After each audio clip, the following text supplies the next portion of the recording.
I am thrilled to introduce tonight's keynote speaker, Patrick Riecke. Patrick is a renowned author, speaker, and founder of the Burnout Hub.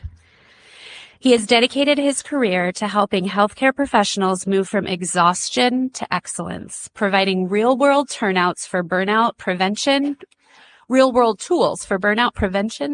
recovery, and long-term well-being. As a reminder, ACHNE has partnered with Patrick on a national initiative to bring practical burnout education to our members. Don't forget that we have an exclusive member discount for his ANCC-approved courses using the code ACHNE26 on the Burnout Hub website through June 18th. But tonight, we get the privilege of hearing from him live. Please join me in welcoming our Friday night keynote speaker, Patrick Riecke.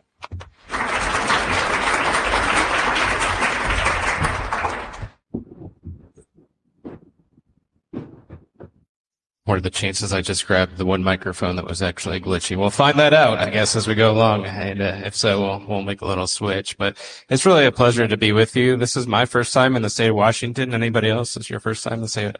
None of us have ever been here before. So it's good to experience it for the first time. And I echo that. Riverwalk, if you haven't been back there yet, is a great experience to have. We got to do that early this morning and really enjoyed that. I'm going to make sure everything's working perfectly. Kudos. Thank you. Everything's working. That's always wonderful. I think back to actually when Joy and Kristen and I first met, and that was about a year and a half ago when we were in Memphis, and it was February 2025. And so as we've kind of taken a walk down the misery of memory lane, whatever you want to call it, you think back to February of 2020, all these edicts were coming down, funding was being pulled. I was at an event with the College of Nursing down there at University of Memphis, and I remember sitting at lunch with a faculty member who was very close to retirement. She was just a year or two away. She had submitted for funding for some research that she was going to do for the last year or two of her education career. It had been accepted, approved. She was all ready to move forward. And the day before we were there with them in Memphis, she had received notice that funding had been removed.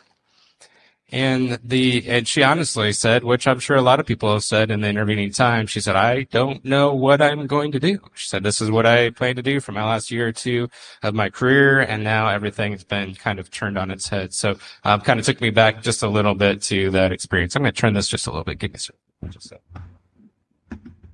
I'm not craning my neck and trying to look at your screen here. So just a little bit of an idea of where we're going to go with our time together today. We're going to talk about definitions. What is moral distress? What is burnout? Most of you know what the feeling of burnout feels like, but let's get specific because words matter, right? We want to define these things. We'll look at some studies, some stats. What's at stake? What does this mean for healthcare in the United States that we're experiencing these rates of burnout? You're going to hear a little bit about my story, and I'll try to tell that as honestly and authentically as these women shared, being very authentic and honest about your experience, and I appreciate that. Some personal recovery options and some things that you might want to do if you find yourself in that place. We're going to talk about that just a little bit, and then we'll try to leave a little bit of time at the end for some questions, and I'll give you a QR code for some resources as well. So why am I here? Why am I the one talking about this topic today? So I'm going to give you some of those biographical reasons, and then we'll move on from there. So 10 years as a healthcare leader, a job I enjoyed very much. You'll hear just a little bit more about that later. I'm a coach and a speaker. This is what I do. You heard what Jody said. I've developed lots of resources that are online, that are ANCC approved, and things you could take to kind of not only bolster your own personal vitality, but also if you're in a leadership role, things and skills and tactics that you can employ to help others not to burn out as quickly. I'm a medical ethics adjunct professor for Indiana University. I do a lot of leadership training. I've co-authored a book with a DNP friend of ours, Aaron Alexander, called Let's Talk About Healthcare Burnout. I talk about this on LinkedIn all the time. LinkedIn is where we like to talk about these things. So I talk about leadership stability and the way that we lead and also the experiences we have when we burn out. But of course, the real reason I'm here is not because of those wonderful, glowing biographical reasons. The reason that many of you are doing what you're doing now, there's at least some touch point of a personal story for you. some personal reason, personal motivation, personal experience that you've had that connects to that. And we're going to talk about that later on. But before we do, let's dive into some definitions. And this graphic is taken from the work of researcher Amanda Rosen and her team, talking about the spectrum of moral awareness to burnout. So what is moral awareness? Moral awareness is what it sounds like. You're aware of how you think things should go. I would guess in this room, you have some opinions about how things should go, right? Not just in your department, not just in your university, not just in your community or your county, but also the world, right? Opinions about how things should go in the world. These are my values. These are my morals. So you come into a job like yours with a sense of moral awareness. This is how I think things ought to go. I guess I should have added in my slide because it's germane to the work that you do. One of the other things that might be a bio reason why I'm here is because I have a certificate from Cornell University in diversity, equity, and inclusion. Yes, I said it. Diversity, equity, and inclusion. Because it matters. These things matter, right? So this is a value of mine. It's why I wanted to work with our diversity department at the healthcare system that I worked for. It's why I pursued education. And when we invest in these things and we think about these things and they're part of our fabric, our personality, and who we are, and then things happen in the world or our workplace that grade against that, that's when we move into this place of moral distress. And especially, well, maybe not especially, but certainly if you've served at the bedside, you know that moral injury, of course, is something we talk a lot about in healthcare as well. So when it's sudden or profound, we can move into that place, and then sometimes that does progress to burnout. So let's talk about these definitions. Moral distress is when you have to take or witness an action that violates your personal values. And I think this is the most nodding heads I've ever seen when I've made this presentation. When I just read the simple definition of moral distress, everybody's like, yes. So that gap, that friction, that's when you're watching things play out, sometimes from a distance, but sometimes very up close, right? People that you know, your department, your leader, your colleagues, things that people are saying. God forbid you ever go on social media and see things that people are having to say about things that are very important to you. These deeply held moral beliefs. When these things are sudden or profound, of course, we experience something even deeper, and that can be moral injury. So we're going to talk about it in a little bit, and I want to kind of prime your brains before we get there. Although you're all very interactive, I'm not sure how much priming you really need, but we're going to talk later about what causes moral distress for people in your line of work. So let's talk about what is burnout. Because we talk about burnout a lot, and we might say, I'm so burned out, but what do we really mean? What are really the qualifiers of what qualifies for burnout? The first characteristic is emotional exhaustion. And emotional exhaustion, the best way that I found to explain what emotional exhaustion looks like is to think back to the last time you had some time away from work. Maybe this is your time away from work. But think about a previous time earlier this year, whether it was the holidays or something else, and you had some time away from work.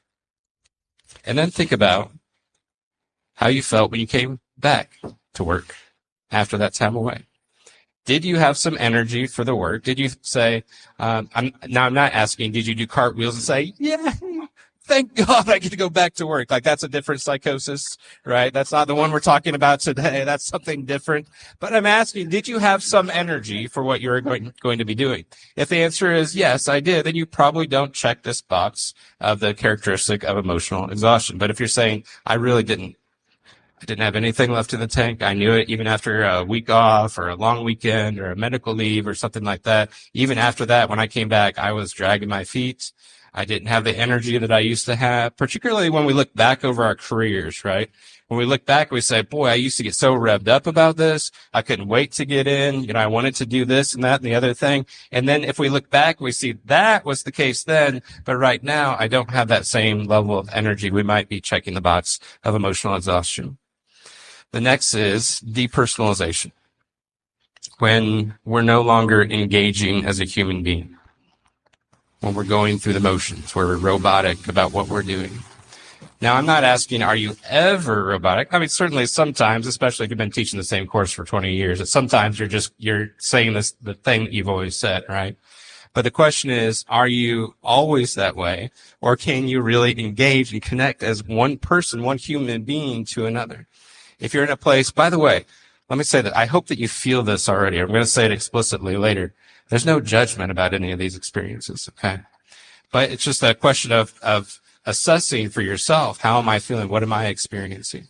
And if you're in a place where you don't feel connected to the work that you're doing, you don't feel connected to the people you're doing it with, the students that you're serving, the clients, the patients, etc., then this might be an indicator that you're experiencing this depersonalization. The twin experience with depersonalization is cynicism.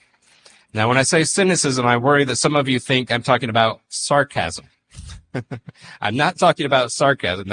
I would imagine there's a few sarcastic people in the room right now. You're not in danger. You're not bad. You're not necessarily burned out because you're sarcastic. See, when we're sarcastic, we hope that people will realize we're being sarcastic, right? And if you watch The Big Bang Theory with Sheldon, and Sheldon Cooper doesn't get sarcasm and they're always frustrated and he has to ask, is that sarcasm? Because you want people, when you're sarcastic, you want people to realize there's a truth you're trying to illustrate. But when you're cynical, you've lost that hope. When you're in a cynical place and cynicism has taken over, you're just saying things are awful. Tomorrow's going to be worse than today was, and there's no real hope on the horizon. So if you're feeling sarcastic, you don't necessarily check this box, but when you're in a place of cynicism where everything's awful and it's just getting worse, you might check this box of cynicism. The third and last one, and I think the most devastating for people in healthcare in general, and certainly people investing in students, people investing in the public health, is when we stop feeling like we're making much of a difference in the world. So we might have felt that way again. When we look back at our career over years, we might think, well, I felt like give me a big enough lever, I can just move the whole world. And now I feel like, does this even matter what I'm doing right now? And I want to emphasize that it's not actually connected to reality at all, because you might be making an enormous difference. People around you might even be seeing it and even saying, look at what you're doing. This is such good work. But the question is, do I feel that way? Do I feel like I'm making a huge difference? If I don't feel like I'm making a difference, then maybe I'm checking this third characteristic of burnout, this low sense of personal accomplishment at work, emotionally. When you're burned out, you feel trapped, you feel helpless, you feel hopeless. I had a client one time describe it as feeling suffocated. I thought that was a very good description of how burnout can feel emotionally. So let's talk about the crisis. I should have mentioned, we're going to go down into the valley of the shadow of death as we talk about these things. There's going to be some really heavy stuff, and you're going to be like, oh my gosh, please don't leave us here. We will come out at some point. We'll come out of the valley and we'll end hopefully in some brighter pastures. But we're going to go pretty dark for a while here. The workplace wellness crisis overall. So this is not healthcare. This is not your industry. This is general, the workplace right now. We're going to get more specific in just a second. For many years, Gallup did this survey, and they still do it. They did this survey asking how people would evaluate their life in light of their jobs and what they do at work. And it basically came out, and you don't have to be able to read all the words on the screen here, but you can see the top line and the lower line kind of running basically parallel from 2009 until 2020. Again, something weird happened in 2020. I don't know what it was. But those two lines pinch together. So that first pinch where you see the big peak on the bottom and the valley on the top, that's 2020. The top line is when people said that they feel as though they're thriving at work. The line just below is when they said they felt like they were struggling at work. And then there's a tiny line at the very bottom where people felt like they were suffering, not just struggling, but they were suffering. So you can see these lines stayed parallel for a long time, then they pinched together, but then in 2021, they rebounded. Kind of went back to normal. But the real troubling thing began in 2022. Because now the pandemic isn't brand new. It's effectively over for most of us and what we're experiencing by the end of 2022. But what we started to see was these lines, even though the pandemic basically was in our rear view for the most part, these lines start to trend closer and closer together. And when I started doing this work in 2023, we were talking about and watching to see, are these lines going to rebound or are they going to eventually cross? Well, I don't want to add to your cynicism if you're already there, but they have now crossed. And in the United States, and I think it was in the third quarter of last year, these two lines, for the first time since Gallup's been asking this question in 2009, these two lines crossed. What that means is that right now in American workplaces, there are more people who would say they're struggling or they're suffering than there are coworkers who would say they're thriving. For the first time in recent American workforce history. And I'm not sure that any of you are shocked to learn that. You're seeing it, you're experiencing it. What I want this part of the darkness of the valley to do for us, one is if you're feeling like you're struggling or suffering, I want you to know you're not alone. In fact, incredibly and very sadly, you're in the majority of people who don't feel like they're thriving in their workplace right now. Second of all, I want this to conjure compassion for those around us.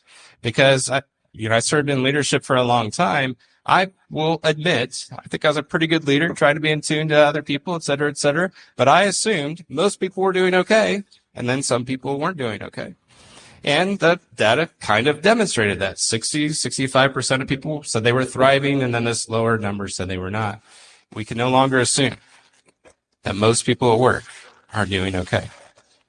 In fact, if we're to believe these numbers, we have to assume that most people are at least struggling, and then some, of course, are suffering.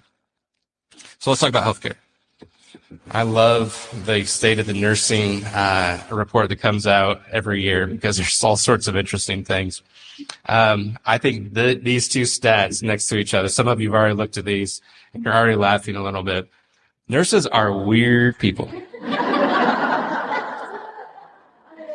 Are you satisfied with your current job?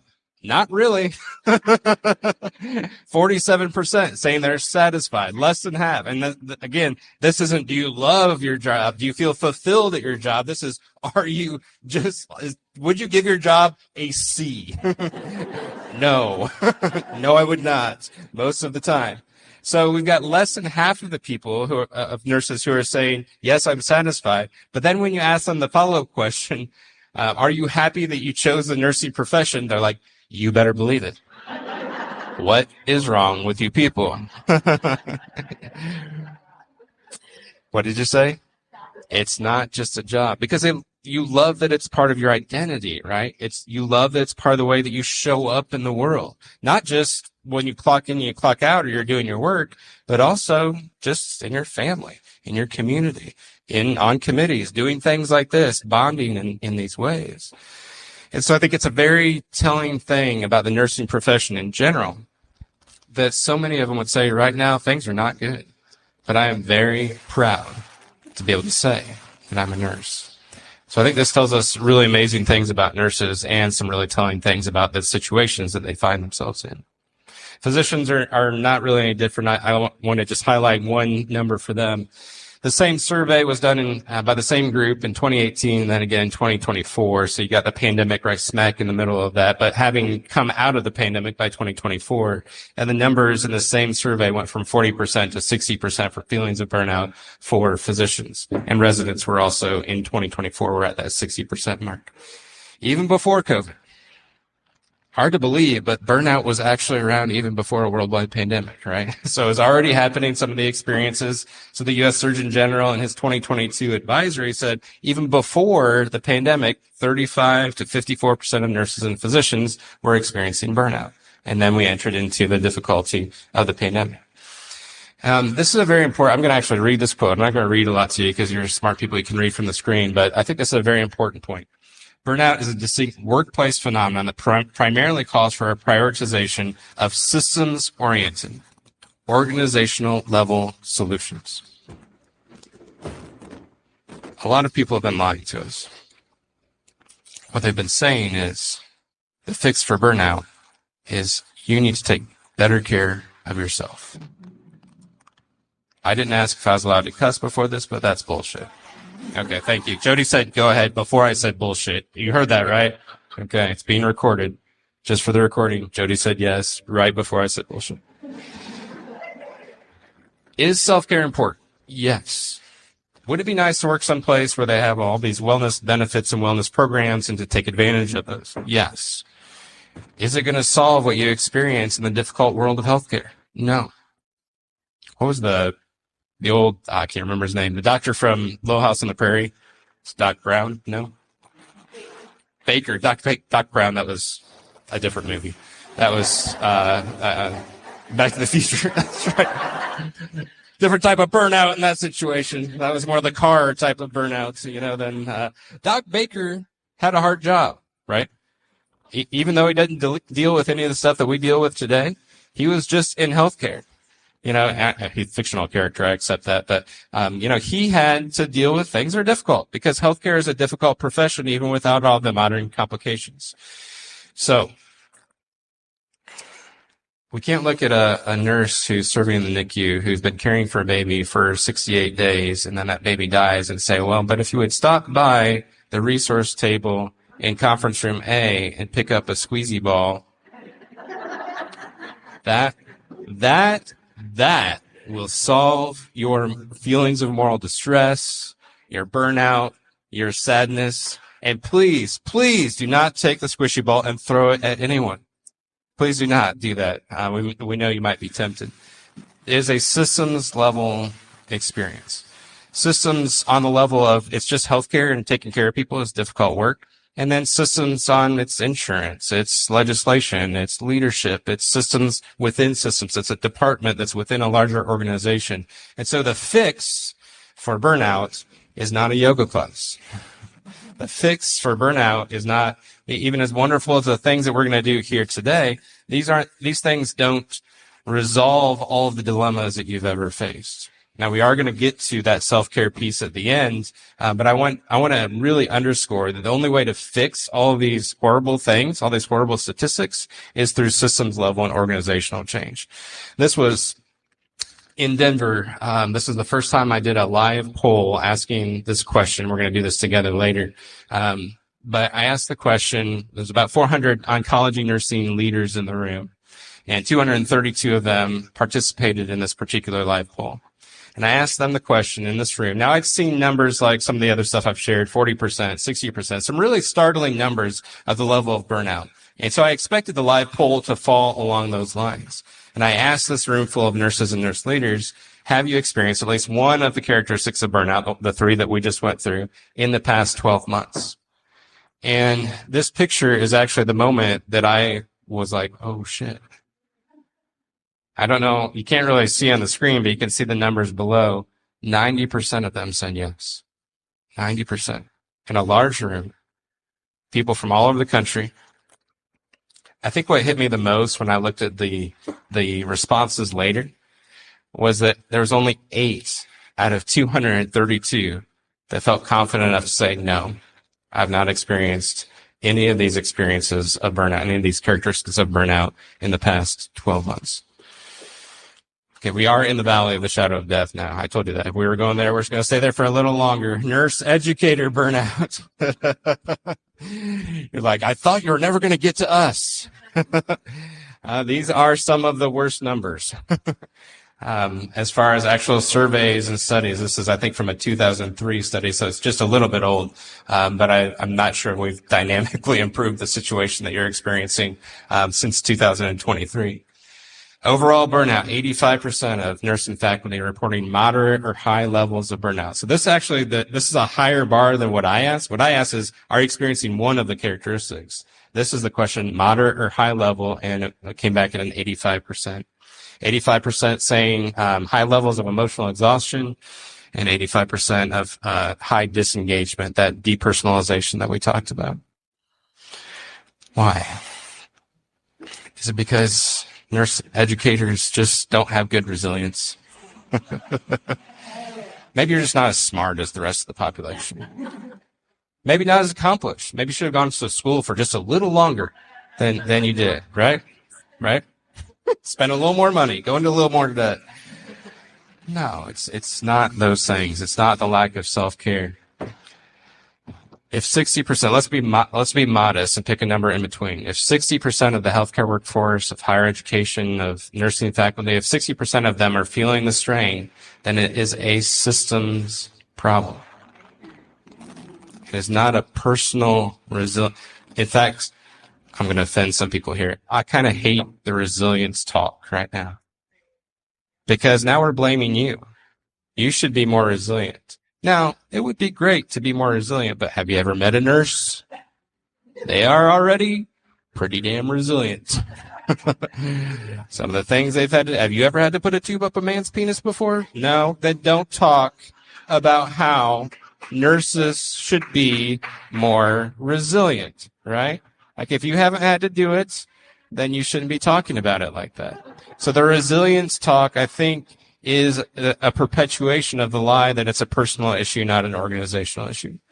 Burnout is unfair. It's unjust.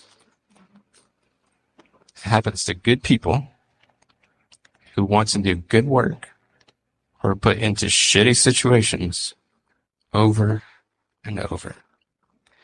I want to be clear that I'm not suggesting there's a man behind the curtain that's he's pulling the levers and he's trying to make your life miserable. But I also want to take that burden off of your shoulders. It's unfair. It happens to good people who want to do good work. They're put into difficult situations again and again. Do you remember the four ovals, the colorful ovals at the beginning? The first one was what? Moral awareness. If you don't have a sense of moral awareness, you know what we call that? Not caring. If you don't have a sense of moral awareness, it means you don't really care about the work. You don't care about the people. You don't care about the job. You don't care about the industry. You don't care about it.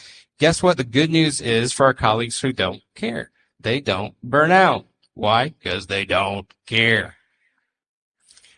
So if there's one precursor to being on the path to burnout, it is caring. And we don't want to remove that from this group of coworkers. It's not your fault. And anything that you ever read or see or hear that seems as though it's putting it back on you, as though you've done something wrong and that's why you're so stressed with your current work, I want to give you 100% permission, if you need it, hopefully you don't, to say, that's not right. This is not what's happening here. We do very difficult things. We do very difficult work. All right, we're going to do some polls. So if you have your phone with you, and you might want to, before you scan this even, if you haven't connected to the Wi-Fi yet, at least I found for me, Verizon wasn't great in here earlier, but the Wi-Fi works really nicely. The little table tents on all your tables. If you haven't connected to the Wi-Fi yet, you can use that code to be able to connect to the Wi-Fi here in this room. And then if you're already connected, if you scan this, what you should see pop up on your browser is basically telling you that we're waiting for me to advance to the next slide. So I'll give you just a second, because I know technology, sometimes it takes just a second to make sure everything works.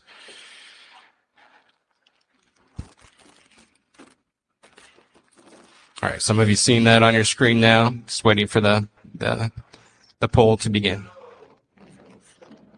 Is it slow? Working? Good, okay. And this QR code, if you lose it, if you accidentally swipe out of it, I accidentally swipe out of things all the time, this same QR code will be at the top of each one of the polls. So if you lose it, you can come back to it that way. First question then is the question we've already discussed. I'm curious for this room. I'm hoping you're not the 90% we experienced in Denver a year ago. Have you experienced at least one of these characteristics of burnout in the last 12 months? Emotional exhaustion, just don't have anything to give anymore. Cynicism, depersonalization, or that diminished sense, I don't really know if I'm making a difference any longer.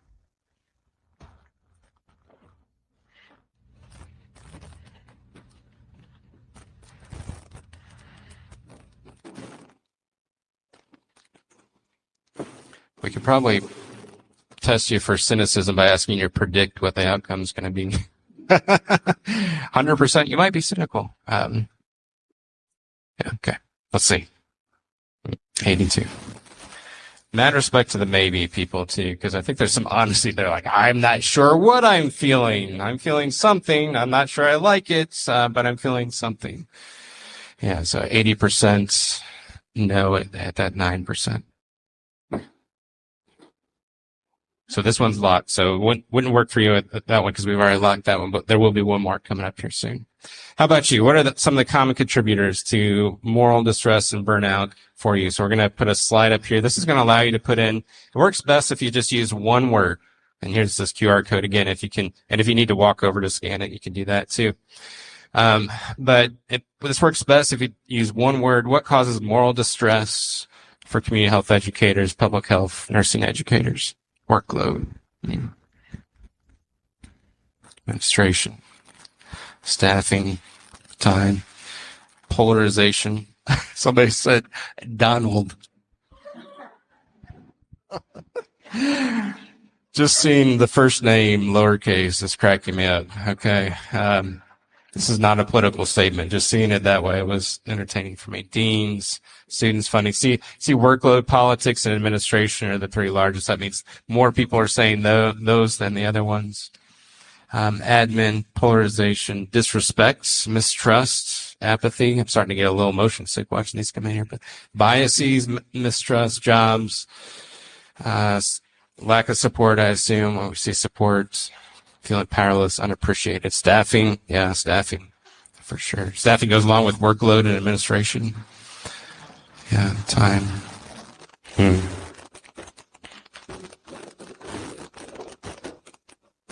Anybody want to take a picture of this before we go on? I don't really have anything to say about this. This is more me hearing from you. So if this is interesting to you to see what your colleagues are saying, you might want to snap a picture of this before we go forward. Micromanagement. Any other Lego movie fans in the room? Come and see micromanagement. I know that's we say that in our family a lot from the Lego movie. Yeah. Okay. All right. So I was attempting to predict some of the things I think you might be experiencing. I thought politics would be one of them. I thought also that politics might be one of them. And third of all, I thought maybe politics might be one of the ones that was on there. And so this isn't a magic trick. I think we just all kind of see what's happening right now and how that's going. And then I put this in here. I say dignity disbelief. And what I mean by that, you could probably interpret that pretty easily, is where we don't really believe that everyone actually has dignity any longer. And this happens on both sides, all sides, where we demonize others. We don't really see others as human beings anymore. Monster creation. They're monsters. They're awful. And so we look at them this way. This is a real obstacle to public health, right? Because if I don't think that everyone in my community deserves to be healthy, then it's going to be a real obstacle to the work that you're doing. Social media scientists, does this bother anybody else? Yeah, social media scientists, yeah. I have some other things that they could say about that, but I'm not going to say them right now. Withdrawal of funding. And so, we've talked about it a few times already for sure. And then just the prioritization, of course, of personal liberties over the community and the common good. I thought this was a really interesting quote. I don't know the history of public health. Some of you obviously do in this room, but I came across this quote and I thought this sort of still rings as something we'd like to embrace all these years later. There are manifold restraints to which every person is necessarily subject for the common good. There are rooms in the United States right now where if you read that quote, you would probably get beat up, right? Because there's a lot of people that don't believe this anymore. They don't believe that there should be common restraints, that we should be able to do whatever we want to do. And this is obviously not in the common good and in the interest of all.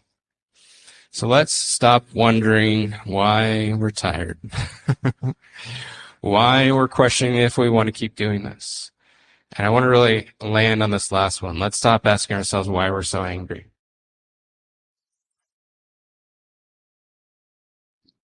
The moment in time when public health nurses aren't angry anymore is not a good moment in time.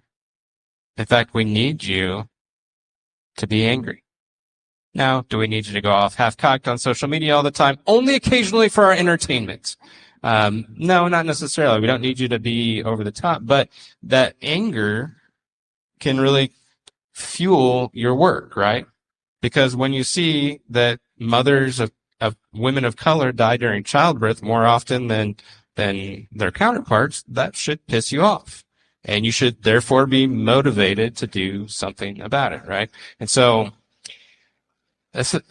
this is not included in the self-care part of the talk, but I encourage you to not necessarily turn away from your anger, but perhaps to turn towards that anger. Again, being calculated with how you express that, but not to turn away from that or feel like there's something wrong with you or you're crazy because you're so upset about everything, but to embrace that anger. One of my favorite lines from the Marvel movies is the Hulk, Bruce Banner, when they ask him how he figured out how not to turn into the Hulk all the time. Do you know this line? He says, I figured out the secret. I'm always angry. There's always anger inside of me. And so I'm always tapping into that. I'm always feeling that anger and expressing that anger, hopefully in positive ways, so that the Hulk doesn't necessarily have to come out every time. The stakes are high. Well, what if we don't address burnout and its causes? Some of the quantitative things, we're going to lose more healthcare coworkers. The Surgeon General believes we could be short 140,000 physicians by 2033. HRSA predicts a shortfall of 267,000 nursing FTEs. So that's not just nurses, but full-time equivalents by 2028. 55%, and I know I don't need to tell you this part, 55% of nursing colleges reported full-time faculty vacancies. You may have seen our recent report that that's led to this year, or I think it was in 2025, 93,000 rejected qualified applications for nursing school. 93,000. Now, some people applied to more than one place, so it's not 93,000 students necessarily, but it's still a whole lot of students trying to get into nursing school that haven't been able to do that. Fewer healthcare workers, burnout, changes in medical education, teaching shortages, reimbursement structures, other pressures, depleting the healthcare workforce, and leading to a lack of access for our community members. And then qualitatively, what are we going to experience, those of us that are in healthcare? This decreased patient satisfaction, feeling less engaged with what's going on, having a harder time drumming up that empathy, higher costs due to errors, PTSD, depression, absentee, and suicide. I ask from time to time, I'm not going to ask today because I don't really like asking the poll question, do you know a healthcare worker who's died by suicide? But the numbers are always higher than I would prefer. So let me tell you about my experience just a little bit. I got to work as a department director in a large healthcare system in our part of the world, Northeast Indiana, for 10.5 years. I enjoyed it. I loved it. I was given all sorts of opportunities. I got to run programs, not just inside of our health system, but also in our community. I got to partner with our community health nurses pretty often for a lot of different opportunities. I was even allowed to talk to the news on behalf of our health system. That's pretty remarkable. You know, when they actually let you respond when that reporter puts a microphone in front of your face. Got to do lots of things with our physicians, lead a couple teams, worked with our GME program, lots of things that I enjoyed doing. And so I'm telling you all this to make sure you know I felt good about the job I was doing, the way I was contributing, and was given lots of opportunities. Leading into 2020, some of the experiences that I had just in general as a leader, leading these different departments, leadership changes. We can all understand some of the stress that happens when leaders change. I've been the ethics on-call person for 7.5 years for our healthcare system. And I don't say this to toot my own horn because it was a mistake on my part. I didn't feel like anybody else could take ethics on call except for me, because I was the ethics chairperson, and I didn't believe that because I thought I was smarter than others. I just thought it was my job. It was my responsibility in that role that I needed to be the one that answered those calls. And so for 7.5 years in the healthcare system with 16,000 coworkers, every time there was an ethics consult, my phone rang. And you know the toll that takes. You've all worked jobs where you're getting pinged all the time, so that took a toll over time. Department on call was similar. I had a 24/7 department that responded to every patient death, to traumas, et cetera. And then during the years of 2020 through 2022, the ethics leadership piece became more complicated, of course, than ever. So we're writing policies on CPR for an active COVID patient, and what do we think our nurses should or shouldn't do before they go into that room. We're writing policies on scarce healthcare resources. You know, what if we don't have enough nurses? What if we don't have enough vents? What if we don't have enough rooms, et cetera, et cetera. And although I enjoyed a lot of good leaders and little leadership conflict for a long time, all of a sudden that started to crop up. You know, you squeeze the tube of toothpaste, right? And all of a sudden it comes out. And so we were getting squeezed during that time. And for the first time in my healthcare career, I had a very unsupportive leader.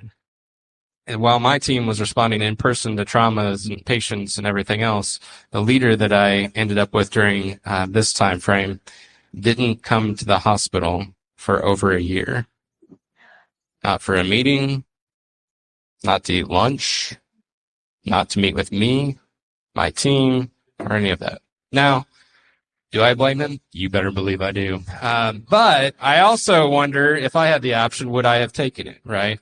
Would I have been like, well, if I could avoid being in the hospital for a year during a pandemic, there's lots of people would be like, I'll take that offer. He did. And so there was a huge disconnect there.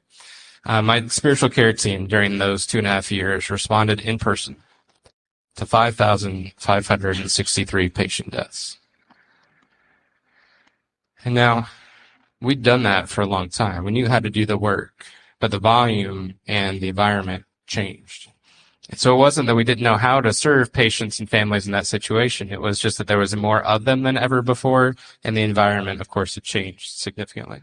By the fall of 2022, you'll recognize these from the traits of burnout earlier. I was emotionally exhausted. I didn't have anything in the tank. I didn't want to go to work anymore. I was cynical. I was angry, and angry, like not the positive anger that I was just talking about. I was just angry all the time. But what was going on? I felt like what I was doing didn't matter. I look back now and see all the things that I was doing, and I know, like intellectually, I was doing a lot of good things and helping the community, helping people around me, supporting my coworkers, et cetera, et cetera.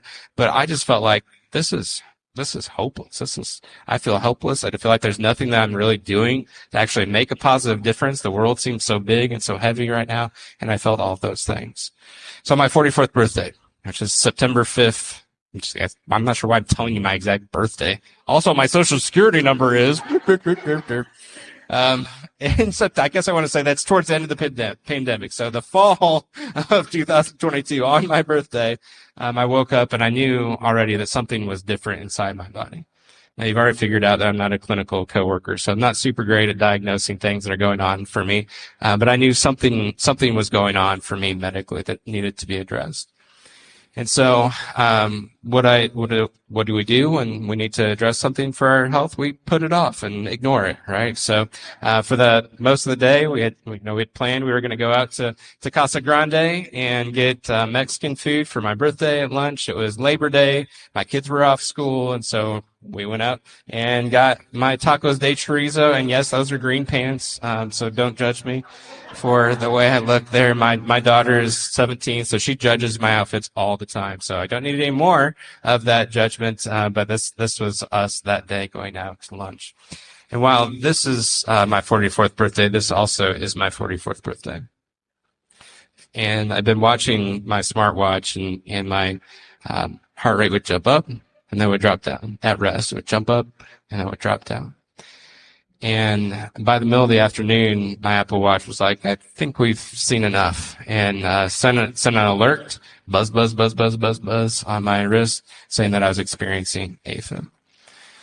And again, not clinical, so I didn't exactly know what that meant, but I had figured it had something to do with the heart rate changes over the course of the day. Went into my own hospital, the one I've been going to work at for the past 10 years at that point. Instead of going up to the 4th floor where my office suite is, I went on the ground level into the emergency room. And I went in and I told the doctor, I thought I was being funny. I said, no need for a diagnosis, doc. My watch is taking care of it. And I'm glad a few of you thought it was funny, because he did not think that was funny at all. He's like, well, that's good to know. Let's hook you up to an EKG. Just make sure that that's really what's going on. So sure enough, I was in a persistent irregular heart rhythm for the first time in my life. And he said, what we do for people like you, your first onset of AFib, you're not having a heart attack, you don't have anything else that's going on. I wasn't having any chest pain, anything like that. What we do for you is we cardiovert you. Healthcare adjacent. I know some medical words. I don't know all of them. And so, like a fool, I said, what does that mean? We're going to shock you, he said. I said, oh, well, I know about the crash cart. I know about code blues. I know about shocking. I just didn't figure that I was a candidate for being cardioverted that particular day. He said, but what we'll do is we'll float you along, we'll hook up the crash cart, it'll pick the time, it's going to administer the shock, and then we'll hope that your heart goes back into rhythm after that. So, well, that sounds like a whole lot of fun. I said, do I have to be sedated? And he said, well, no one's ever been awake enough to ask me that before I cardioverted them. Anybody that's been awake and aware has wanted to be sedated so they didn't physically experience the cardioversion. He said, but I guess if you don't want it, you might get out of the ER a little quicker. And so everybody wants to get out of the ER a little quicker, right? And he said, I'm not sure you really want to remember this, so maybe you should take the sedation. And I decided that if I was only going to get cardioverted, shocked once in my life, hopefully, I wanted to remember what that felt like. I'm sensing some of you do not approve of that decision. And so the respiratory therapist at the foot of my bed was like, because she's thinking I'm going to have to do one of these on him when he's wide awake if something goes wrong. So after some conversation, I decided to assert my patient autonomy, and I said I'd like to take the cardioversion without sedation. And so they come in, I got 12-year-old patient care tech comes in. She's hacking at my hairy chest with a razor from 1943, with one blade on it. And they come in, stick the big sticky patch on the front, big sticky patch on the back. And I'm thinking there's going to be a cardiology consult. It's going to be a delay. Nothing happens quickly in the ER. And then I realized the room is filling up. Some of them are there just in case something goes wrong. The rest of them are there because, damn, the chairperson of the ethics committee is usually down here in a suit, is about to get cardioverted without sedation. You got to watch this. So the voyeurs came in, filled up my little exam room, and then the doctor attaches everything, steps back. And right before I heard the word that I knew was coming, I looked over and I saw Kristen, my wife, who got to travel with me here. I saw that she'd gathered up all of our belongings in the room and stepped to the door, because she knows what can happen in an ER room because her dad had a lot of heart problems over the years. And she knows that sometimes you go from the ER to the cath lab or to the ICU. And she knows from the work that I did that sometimes it's not even as positive as that. And so I realized right before what was about to happen that she's hearkening back to all of her experiences with her dad, who had just died recently at that point. And she's got all of our stuff ready for whatever is about to happen next. And I hear it clear. And I wish there was a word before clear. That would be helpful. They're like, almost clear. It'd be like, it was just clear. And then a pause. And then he said it again, clear. And 255 joules of electricity went into my chest and out my back while I was wide awake.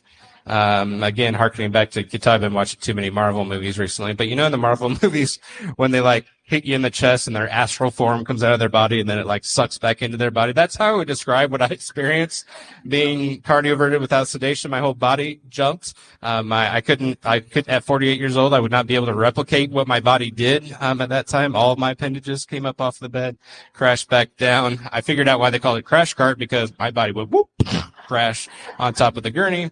And then everybody's like, and walked out of the room. The voyeurs were done. They didn't need to see anymore. They'd seen what they'd seen. So I went home that night, 44th birthday, cooked the steak that I had planned for my dinner, ate it on the back deck with a big smile on my face, called my 87-year-old mother, told her all about it. She about needed to go to the ER after that. And I kept laughing about it because I thought it was hilarious. And she's like, that's probably not a normal reaction to what you've just experienced, that you think this is so funny. So I had that experience at the backside of the pandemic, and then a couple weeks later I had another first, and that was a diagnosis of depression and anxiety. And I want to recognize, acknowledge, first of all, that making it to 44 years old without a mental health diagnosis in your life is a privilege, right?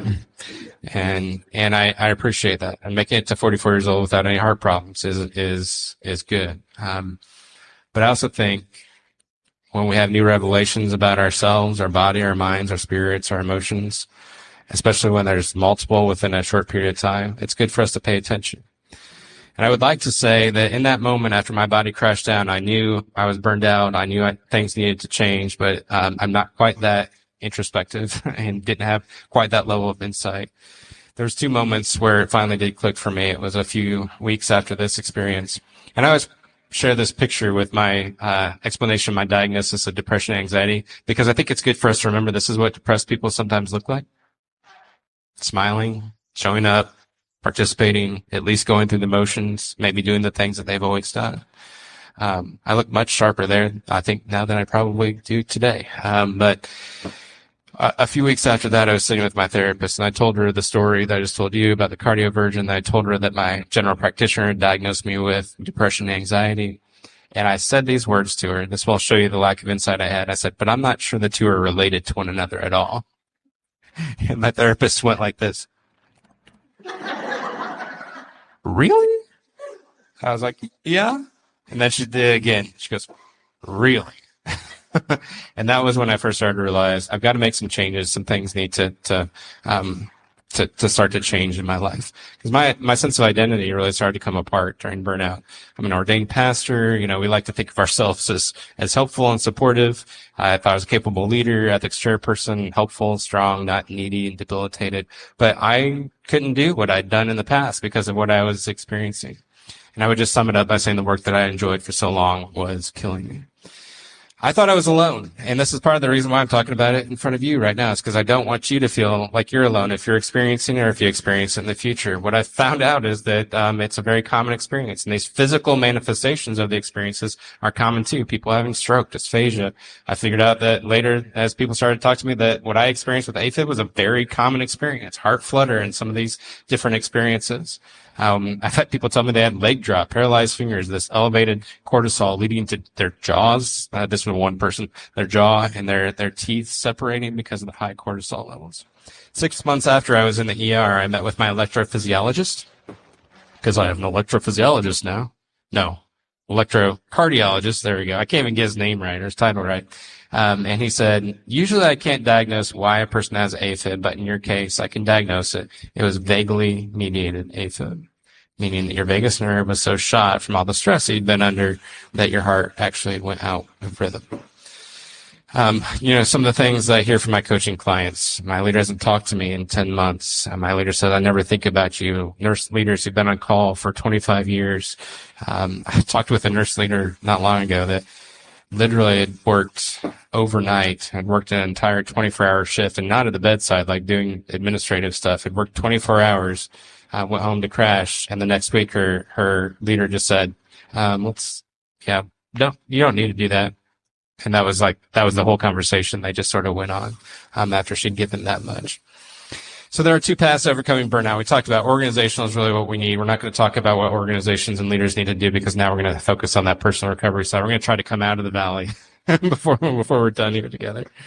So the missing piece, how does an individual recover? Now, what I'm going to list these out as is options. Okay, they're options. So I don't want you to take this as a laundry list. If I'm feeling burned out, I need to do all 7 things that Patrick's listing here. These are options, things that might work for you, either to prevent burnout in the first place or to help you to recover. Option number 1. Examine your self-expectations. What do I expect out of myself? And if you want to actually go to therapy on it, why do I expect these things out of myself? And why do I hold myself to this certain standard? Is that standard, are my expectations reasonable for me during this season?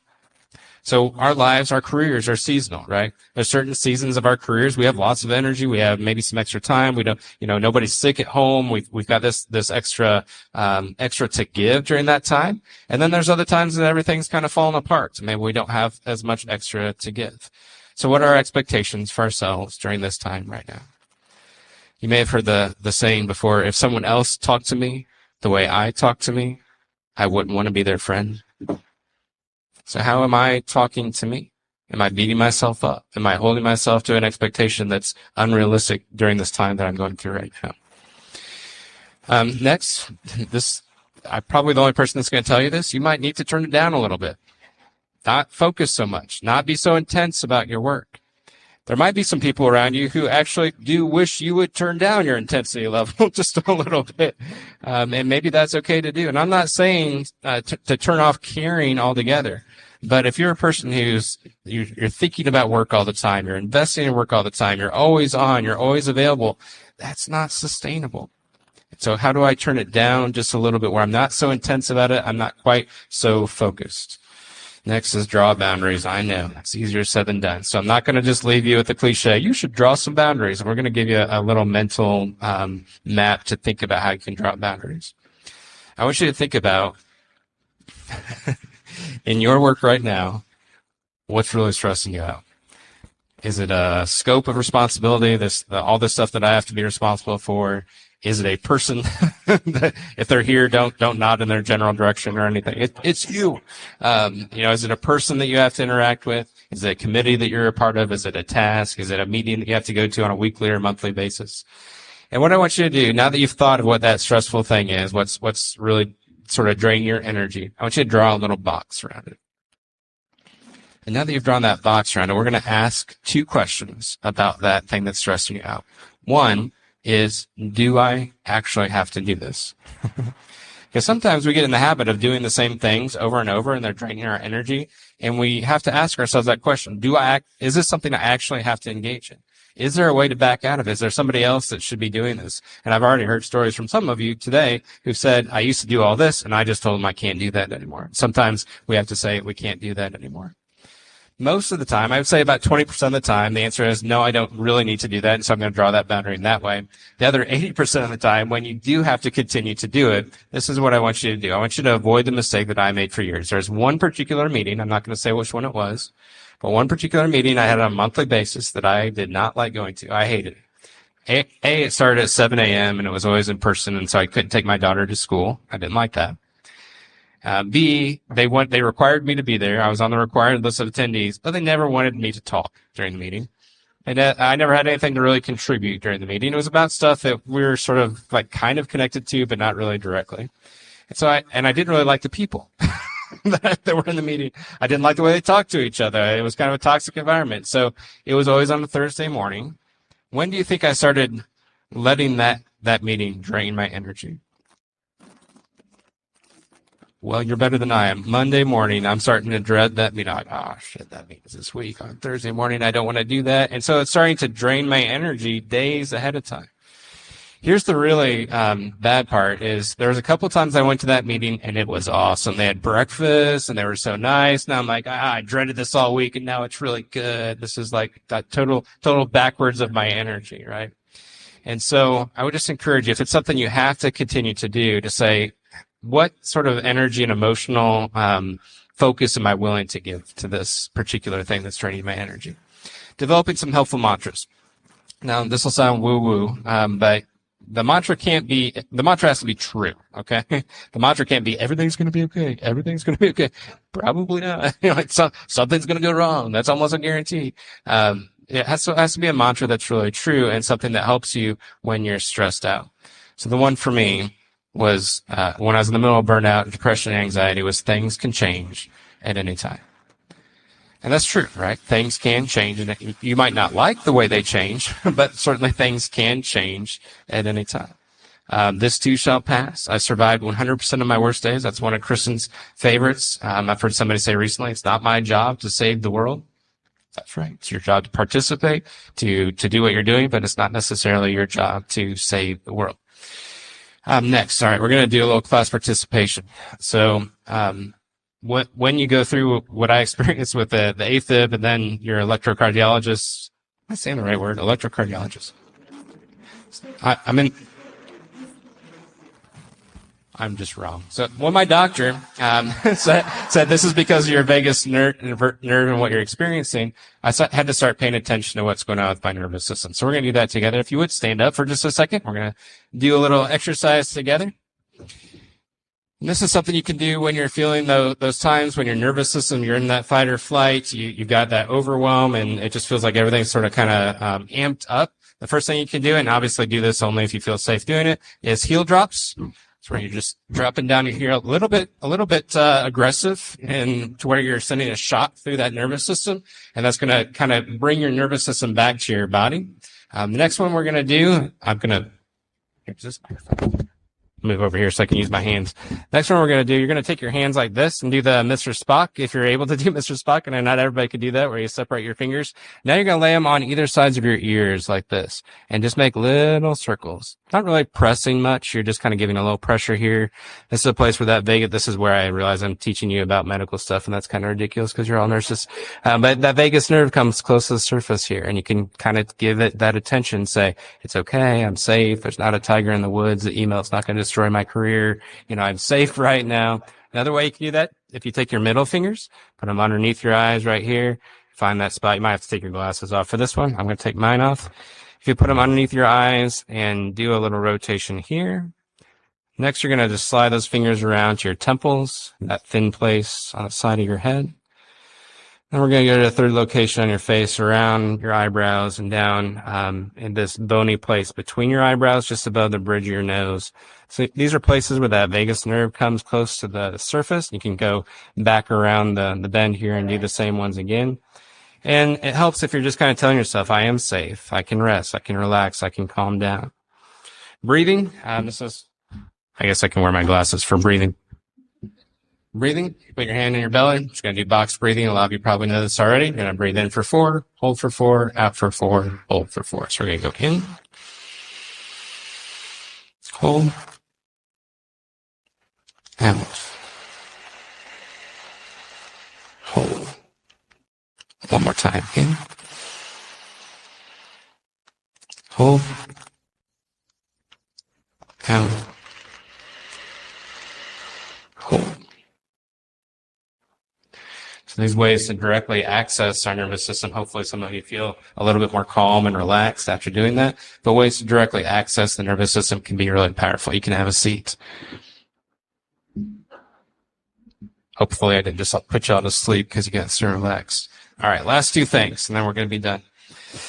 The other thing I would encourage you to do is to confide what you're feeling in 1 or 2 trusted people. So honestly, this is a great place to do it, right? If you're feeling some of the things that we've talked about so far, there's going to be somebody at this conference who you can trust, that you can confide in.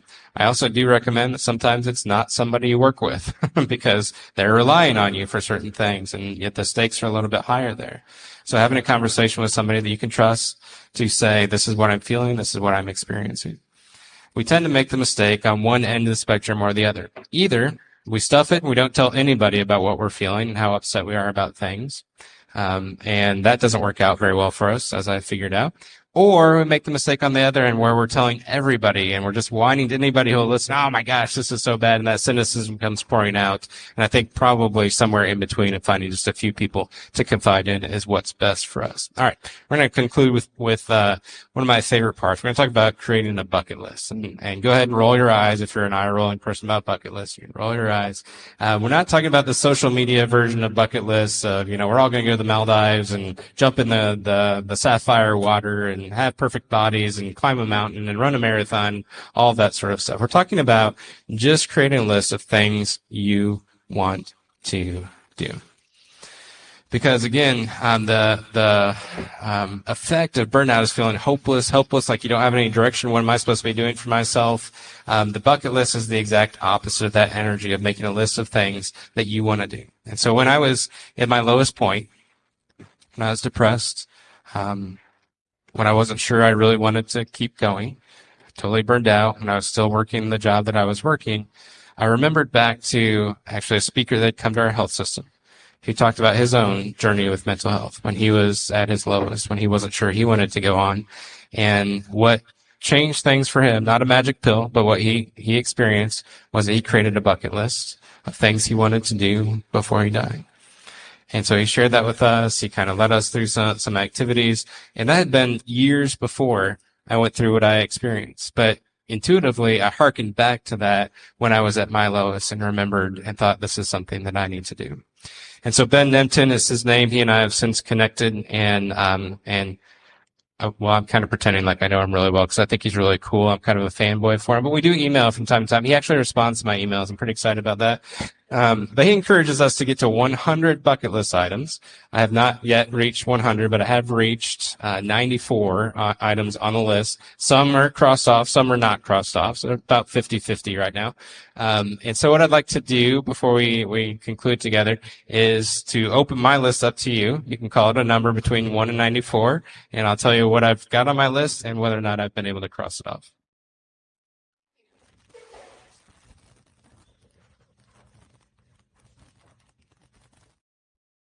Speak at the ACHNE conference? Oh my gosh! Check.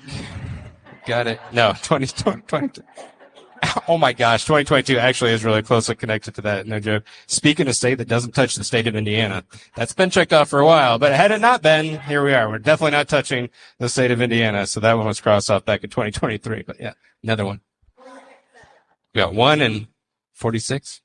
46. One is to see an event at the Rose Bowl Stadium in Pasadena. Has anybody ever been to the Rose Bowl Stadium in Pasadena? It's a beautiful place. I have not checked it off, so I'm jealous of all of you. That one is unchecked. 46 is to help my wife Kristen go to Turkey. She has a friend who lives in Turkey, and she'd like to visit there someday. You notice I didn't say go with Kristen to Turkey, but she wants to go. I want to help her go. And so she has her passport. I guess we could count that, but she has not yet been able to make it to Turkey. Couple more. 57. I have to say, did some middle schooler told you to do 6, 7? This one is celebrate our son Levi's graduation from high school, and that one is checked off. He's 20 years old now, so that was an important one for us. One more. 75.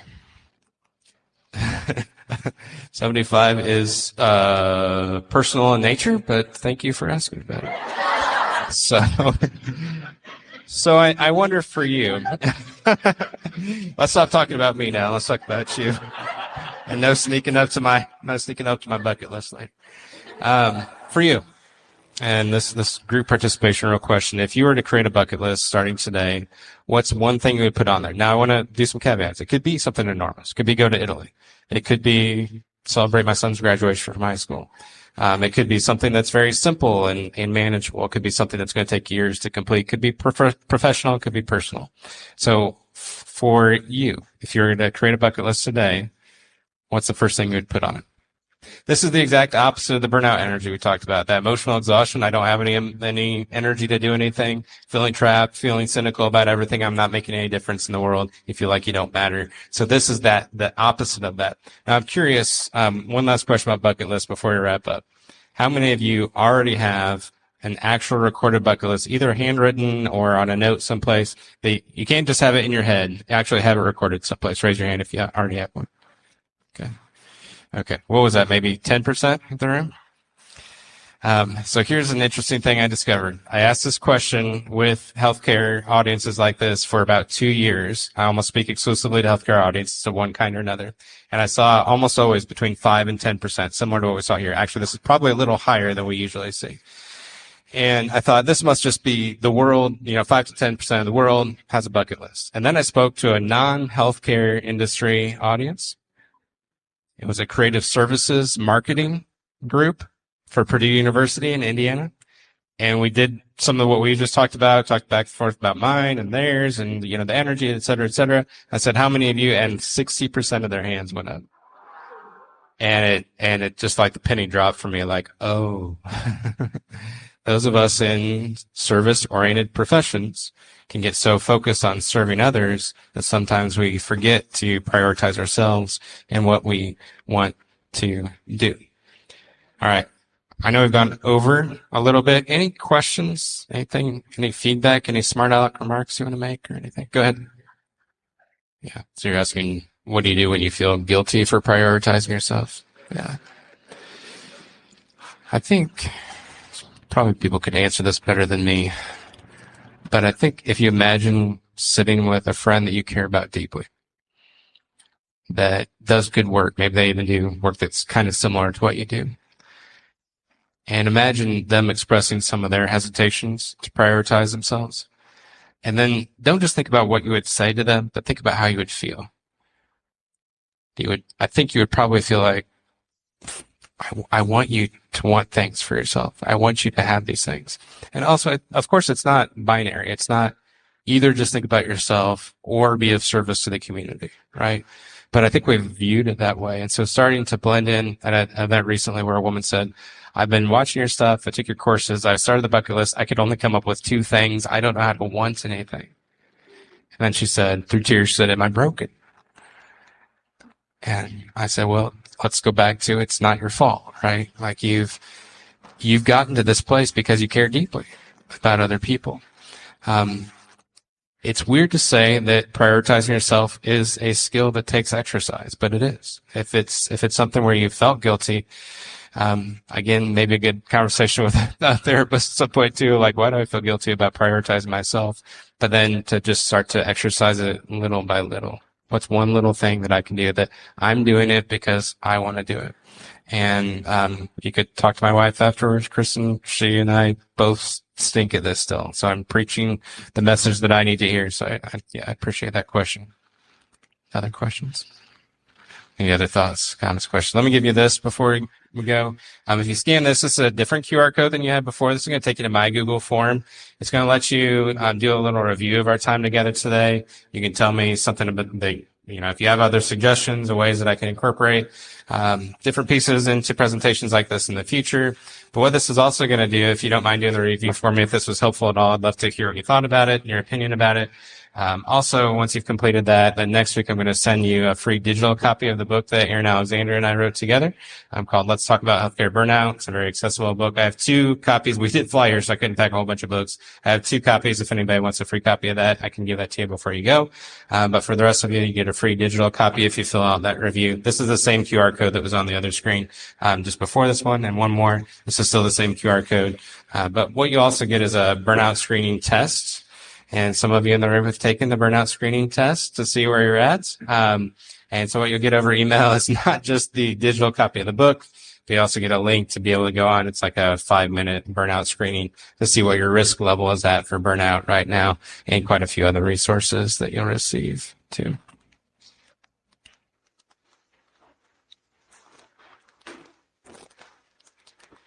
So what I want you to walk away with is it's not your fault.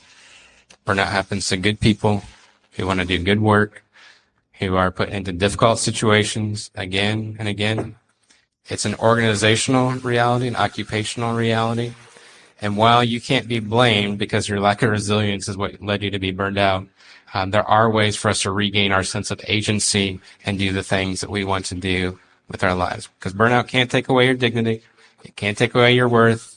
Even when you're feeling hopeless and helpless and trapped, you're still just as valuable as a coworker, as a human being, as you ever had been when you felt like everything was just going great.